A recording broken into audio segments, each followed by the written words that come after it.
Hello everyone, this is Meenu Dalal and my YouTube channel shipping minds Meenu. तो आज हम पढ़ेंगे इम्पॉर्टेंस ऑफ सोशोलॉजी कि सोशोलॉजी का इम्पोर्टेंस है क्या हमारी लाइफ में और क्यों इसे पढ़ना और समझना ज़रूरी है, क्या क्या इसकी इम्पोर्टेंस है। और ये आपको इस चीज़ में भी हेल्प करेगा कि आपको बैचलर्स में, मास्टर्स में या फिर यूपीएससी में as a optional subject sociology को चूज़ क्यों करना चाहिए, आपको कहीं ना कहीं एक क्लैरिटी ज़रूर मिलेगी। तो आइए स्टार्ट करते हैं इम्पॉर्टेंस ऑफ सोशोलॉजी के बारे में। फर्स्ट पॉइंट तो यही है कि साइंटिफिक स्टडी ऑफ सोसाइटी, यानी सोशोलॉजी है जो है उसने कहीं ना कहीं एक साइंटिफिक वे दिया हमें सोसाइटी को समझने का, क्योंकि पहले ऐसा नहीं था। जो सोशोलॉजी है उसके बारे में ऐसा समझा जाता था कि इसमें कोई साइंटिफिक स्टडी नहीं हो सकती है, बट दैट इज़ रॉन्ग। इसमें ज़रूर साइंटिफिक स्टडी हो सकती है। इसमें आप लोग क्वेश्चनेयर के थ्रू डेटा कलेक्ट करते हैं, जो प्रीवियस स्टडी हुई है उसके थ्रू भी कुछ चीज़ों को एनालाइज करते हैं, देन एक कंक्लूजन ड्रॉ करते हैं। तो साइंटिफिक स्टडी भी इसमें पॉसिबल है। और जो सोसाइटी में पहले कुछ तरह के रॉन्ग बिलीव्स थे, लोग बहुत ज़्यादा जो मिथ्स थे उनको फॉलो करते थे, और एविल एक्टिविटीज़ थी। एविल एक्टिविटीज़ यानी एक तरह से भूत प्रेत इन सब चीज़ों में बहुत ज़्यादा बिलीव करना और ऐसा सोचना कि सच में ही कोई ऐसी एविल पावर है जो सोसाइटी को कंट्रोल करती हैं। तो उन सब चीज़ों से लोगों ने हटना स्टार्ट किया और एक साइंटिफिक थिंकिंग की तरफ लोग बढ़ने लगे। एक रैशनल थिंकिंग को लोगों ने अपनाया और क्वेश्चनिंग की कि why it is all this happening. Next is role of social institutions. जो सोशोलॉजी है उसके थ्रू हमें ये हेल्प होती है कि जो हमारी सोसाइटी में सोशल इंस्टीट्यूशंस हैं उनका क्या रोल है और किस तरह से वो हम लोगों को एक डायरेक्शन देने के लिए बहुत ज़्यादा हेल्पफुल है। तो देखिए, पॉलिटिकल इंस्टीट्यूशंस होते हैं, economic institutions, family, marriage, religion, ये सभी जो इंस्टीट्यूशंस होते हैं इनका एक इंडिविजुअल से किस तरह से लिंक है, यानी एक इंडिविजुअल इंसान का किस तरह से इन सब इंस्टीट्यूशंस को इन्फ्लुएंस करती है एक इंडिविजुअल पर्सनालिटी, उसको बोला जाता है इंस्टीट्यूशंस। यानी देखिए, पॉलिटिकल इंस्टीट्यूशंस हमारी गवर्नमेंट बनाने में कहीं ना कहीं हेल्पफुल होते हैं। हमारे जो सोसाइटी है उसको स्मूथली रन करने के लिए, पॉलिसीज़ को अप्लाई करने के लिए, सोसाइटी में अगर किसी तरह की प्रॉब्लम्स आ रही हैं तो न्यू रूल्स अपना अप्लाई करने के लिए पॉलिटिकल इंस्टीट्यूशंस होते हैं। तो वो कहीं ना कहीं उस वे में हेल्पफुल हैं। देन इकोनॉमिक इंस्टीट्यूशंस, अगर सोसाइटी में बहुत ज़्यादा गरीबी है, अगर जो देश है वो ग्रो नहीं कर रहा, डेवलप नहीं हो रहा, पोवर्टी बहुत ज़्यादा आ रही है, तो उसके रीजंस को फाइंड आउट करने का काम है इकोनॉमिक इंस्टीट्यूशंस का, और एक डायरेक्शन देना कि किस तरह से फिर से इकोनॉमी को ग्रो किया जा सके। तो नेक्स्ट आता है फैमिली इंस्टीट्यूशंस। देखिए, फैमिली सबसे ज़्यादा इंपॉर्टेंट होती हैं, आप सभी को पता है।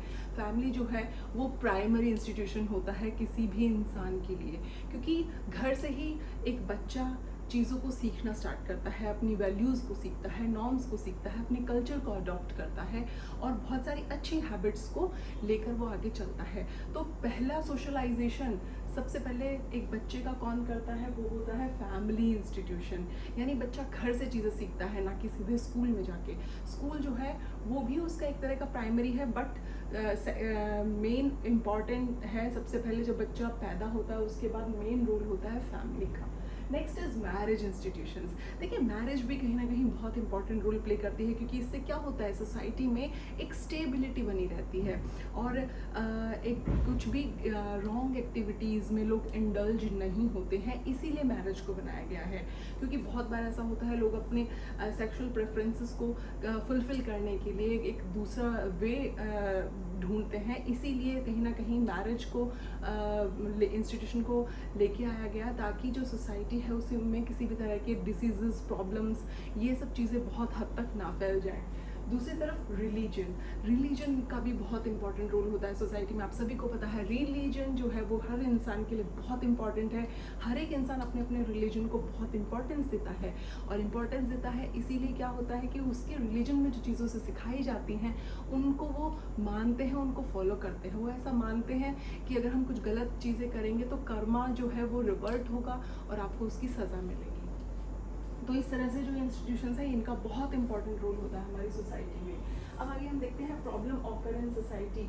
जो प्रॉब्लम्स हैं, जो सोसाइटी में प्रॉब्लम क्रिएट होती हैं, उसके पीछे के रीज़न, कॉज, इन सबको आइडेंटिफाई करने के लिए कौन हेल्प करता है? सोशियोलॉजी हेल्प करता है। Next, scientific solution of problem. अब जो है सोसाइटी में जो सोसाइटिकल प्रॉब्लम्स हैं उनके सॉल्यूशन के लिए हमारे पास एक साइंटिफिक तरीका भी है कि हम एक स्टडी करें, हम पैटर्न्स को फॉलो करें, हम देखें कि क्या पैटर्न फॉलो हो रहा है। एक पर्टिकुलर प्रॉब्लम जब ऑकर हो रही है तो उसके पीछे का पैटर्न क्या है, उसको फाइंड आउट किया जाए और प्रॉब्लम का सॉल्यूशन ढूंढा जाए। Next is crime and deviance in society. आप सभी को पता है कोई भी सोसाइटी परफेक्ट नहीं होती। जैसा आइडियोलॉजी ऑफ यूटोपिया में कार्ल मैनहाइम का जो उनका एक आइडियोलॉजी थी कि एक परफेक्ट सोसाइटी होनी चाहिए, वैसा कभी नहीं होता है। हर सोसाइटी में कहीं ना कहीं थोड़ा बहुत क्राइम और डेविएंस यानी वही प्रॉब्लमेटिक सिचुएशंस वो ज़रूर होती हैं। तो उन चीज़ों को कम करने के लिए भी कहीं ना कहीं सोशियोलॉजी हेल्पफुल होती है, क्योंकि सोशियोलॉजी इंसान के बिहेवियर को, उसके नेचर को स्टडी करती है एंड देन फाइंड आउट करती है कि एक इंसान क्राइम कमिट कर रहा है तो वो क्यों कर रहा है। Next is complex society.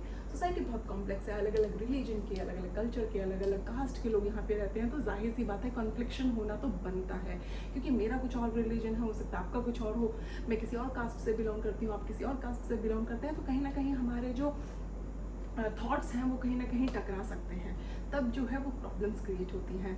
लेकिन उन सब चीज़ों को स्टेबल करने के लिए सोशियोलॉजी जो है वो बहुत इंपॉर्टेंट रोल प्ले करता है।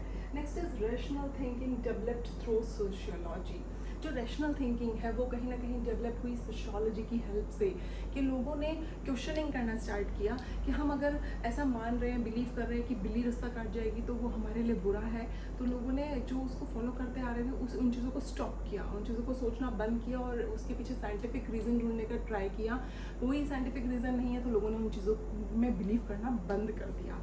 तो इस तरह से हेल्पफुल है। Next is sociology stream help government to make policies. जो सोशियोलॉजी सब्जेक्ट है वो कहीं ना कहीं गवर्नमेंट को पॉलिसीज़ बनाने में, जैसे बहुत तरह के हमारे सोसाइटी में क्राइम कमिट होते हैं, रेप होते हैं, डकैती होती हैं, मर्डर हो जाते हैं, ऑनर किलिंग है, तो इन सब चीज़ों को कैसे रोका जाए, कैसे इन चीज़ों को ठीक किया जाए और कैसे एक अच्छा रूल सोसाइटी में लाया जाए और बिना किसी एक्स्ट्रा प्रेशर के लोगों के माइंड में ये चीज़ सेट की जाए कि आप ऐसा करोगे तो आपको ये सज़ा मिलेगी। तो उन सब वो ऐसी पॉलिसीज़ बनाने में सोशियोलॉजी स्ट्रीम जो है वो बहुत हेल्पफुल होती है। अगेन मैं बोलूँगी बिकॉज वो बिहेवियर की स्टडी करती है। Next is focus on the welfare of the society. Sociology का मेन काम है सोसाइटी के वेलफेयर का काम करना, एक इंडिविजुअल के वेलफेयर का काम करना। आप देखते हैं पोक्सो जो बच्चों से रिलेटेड है, बच्चों से रिलेटेड जो क्राइम होता है, सेक्सुअल हरासमेंट होती है, उन सब चीज़ों के लिए आपने देखा होगा सोशियोलॉजिस्ट, सोशल वर्कर्स, ये लोग आगे आते हैं, ये लोग वो काम करते हैं। तो कहीं ना कहीं ये सब बिलोंग करते हैं सोशियोलॉजी स्ट्रीम से। तो सोशियोलॉजी इस चीज़ में बहुत हेल्पफुल है कि सोसाइटी में वेलफेयर कैसे लाया जाए, सबका किसी का भी अहित ना हो, सबके हित की बात हो। Next, help in understanding of different culture. Different culture को समझने के लिए, अंडरस्टैंड करने के लिए सोशियोलॉजी बहुत इंपॉर्टेंट रोल प्ले करता है। जैसा हमने एम.एन. श्रीनिवास में देखा है, उन्होंने दिया है संस्कृताइजेशन, यानी एक इंसान खुद के कल्चर को भी सीखता है, साथ में उसके बगल में जो दूसरा इंसान है, मान लीजिए कोई भी आपके पास में आके, कोई कोलकाता से, कोई नॉर्थ ईस्ट से आके रहने लगे, तो आप कहीं ना कहीं उसके भी थोड़े बहुत कल्चर को अडॉप्ट कर लेते हैं, उसको भी सीखते हैं। तो इसी तरह से जो दूसरे का कल्चर है हम उसको भी अंडरस्टैंड करते हैं, उसको भी रिस्पेक्ट देते हैं। तो ये हमें सिखाता है sociology. Next is international problems जो होती हैं और जो रिलेशंस होते हैं इंटरनेशनल, उनको मेंटेन रखने में भी सोशियोलॉजी, क्योंकि कहीं ना कहीं जो ब्यूरोक्रेट्स होते हैं, जो पॉलिटिशियंस होते हैं, वो कहीं ना कहीं एक सोशियोलॉजिस्ट की हेल्प लेते हैं कि कैसे चीज़ों को मैनिपुलेट किया जाए कि सामने वाला आपकी बात को भी समझे, आपके जो हित है उसकी बात भी समझे और अपने हित को भी इम्पोर्टेंस दे। ऐसा ना हो कि एक सेल्फिश हो कि सिर्फ अपनी कंट्री के लिए जो अच्छा है वही डिसीज़न ले। इसीलिए सभी कंट्रीज़ जो यूएन कंट्रीज़ हैं वो सभी मिलकर बैठती हैं, बात करती हैं और तब एक डिसीज़न निकल के आता है जो सभी कंट्रीज़ के लिए हेल्पफुल होता है, कंट्रीज़ को एक सही वे में डायरेक्शन देने के लिए और आगे बढ़ाने के लिए। अंडर डेवलप्ड कंट्रीज़ के लिए भी सोशोलॉजी बहुत हेल्पफुल है। अंडर डेवलप्ड कंट्रीज़ के लिए किस तरह से, क्योंकि कोई भी कंट्री डेवलप क्यों नहीं कर रही, उसके पीछे के रीज़न को फाइंड आउट करना, पीछे इकोनॉमिक बैकग्राउंड क्या है उस कंट्री का, उस कंट्री में किस तरह का रिलीजन है, उस कंट्री में क्राइम रेट क्या है, उस कंट्री में एजुकेशनल सिस्टम कैसा है, मैरिज सिस्टम कैसा है, इन सब चीज़ों को ध्यान में रखना पड़ता है। तभी जाके एक अंडर डेवलप्ड कंट्री को हेल्प की जाती है कि वो कंट्री धीरे धीरे ग्रो करे।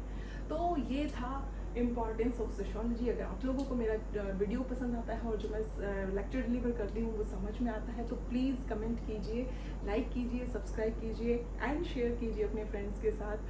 Thank you so much, bye bye and take care.